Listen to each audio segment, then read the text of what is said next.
Добро утро, мили мои! И ето, че днес в четвъртък да изтеглиме картата за деня и да видим кой архангел ще бъде с нас. И тук е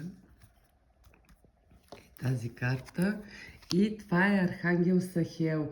Божията милост, доброта, архангела на финансите. Обръщате се с него, към него с прости думи, като конкретно му казвате от какво имате нужда. В този ден, в четвъртък, е архангела, планетата му е Юпитер, а зодията му е Стрелец.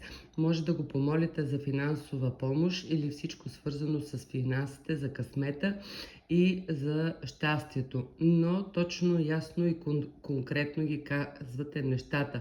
Той също така контролира човек да харчи парите си мъдро и за добри блага.